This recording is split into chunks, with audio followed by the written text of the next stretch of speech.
Minimalism has been captured by capitalism. It's the same aesthetic everywhere. Expensive empty rooms, with premium furniture in either cold or warm tones. They know what they are doing. They want to sell you something. I've been intending to practice minimalism for the longest time now. I said intending because I still don't think I got it right, and possibly minimalism might be more like a journey. So, in order to make it, you would actually have to learn to enjoy the journey. You can enjoy the journey when you realize that it's fun to see with how little you can make do. It's fun to feel light and that you can travel easily through life without much footprint, because at almost any point, assuming you don't have other obligations, like if you're the head of a family, then in that case maybe you shouldn't be traveling light and you shouldn't be having this feeling that you can up and leave at any moment. Stay with your family.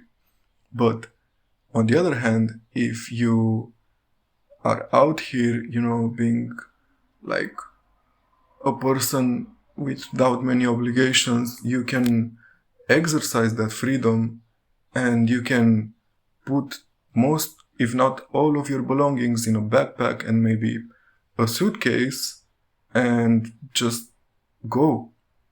Of course, there are many other things that are helping you, right? Like, it might not be your kitchen in the apartment that you're renting, and it may be already fully furnished, so how much of a minimalist are you really, right?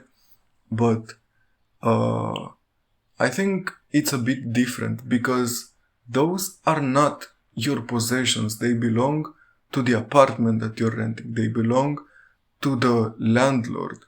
You are only using them, and I think that's such an efficient way of organizing the world, because like, you might rent that apartment for a few months, a year, a few years, and after that you'll go to another place that also might be furnished, or maybe you decide to move into your own house, which is a whole different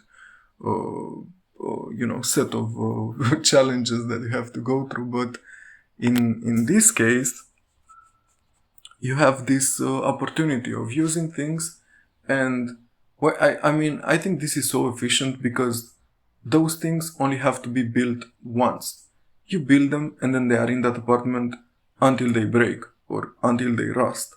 This applies to like appliances also, like the fridge, the TV. The TV might become obsolete sooner, but still, instead of every person having to furnish that apartment by themselves and then, taking those things with them, maybe those things get lost or broken, you have to replace them.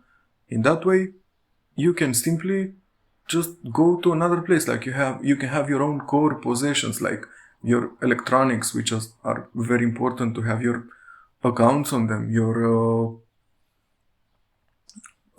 clothes, right? Your emotionally valuable stuffs. So you can take care of those, of course, take them with you, but what are you going to need a pen for? Like, how are you going to become emotionally attached to a pen? This is not to disrespect anyone who like received a pen as a gift from someone and it means a lot to them, right? Because I also have those situations where I received a gift and now I'm attached to it and I can't seem to let it go. And for example, I have two Bluetooth speakers. I have a JBL one, JBL Go 3 that I bought myself as a sort of, pleasure gift to myself. And then I was talking with a friend and he told, like, it was my birthday coming up and my friend and with more coworkers, they organized themselves and they raised some money, and he knew that I wanted a Bluetooth speaker, right? So they also got me a JBL. So now I have two JBLs, and it's a bit hard to sell either one of those because each one has its own trade-offs. And I mean, that's what I'm saying. Like, I'm not the perfect minimalist either because I have more electronics than maybe I would like to admit. And I don't know, there are like other things.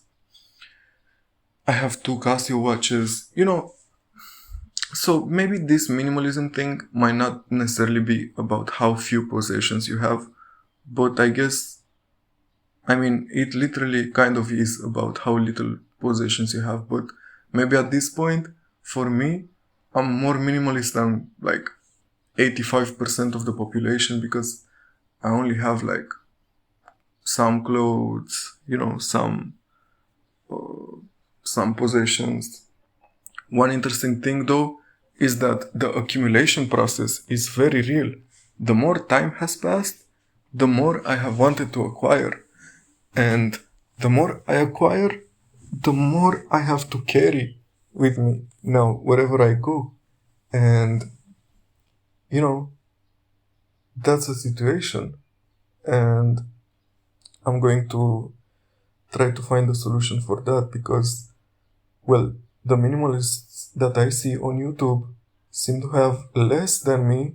I mean, it also depends if they have like stable housing or if they are renting or, but at the end of the day, I'm still figuring this out, and I think it's going to be a journey, as I said in the beginning, for me too, and we're all going to go through this journey together, and with time, I'm going to also get much better in recording in this format and adding as much value as possible because I will be learning a lot and I want you to come right along me on this journey of minimalism and more topics because I don't want to close myself on like this specific niche.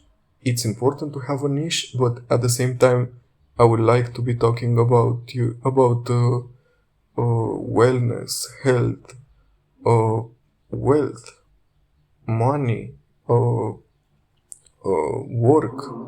There are so many things that I want to touch on, and I think this is a great medium to put out my ideas into the world and see them materialize in the beginning in this format, in this audio format, and uh, again, as I get more and more experimented in this format and with planning and making better scripts, because it takes some work to make these things.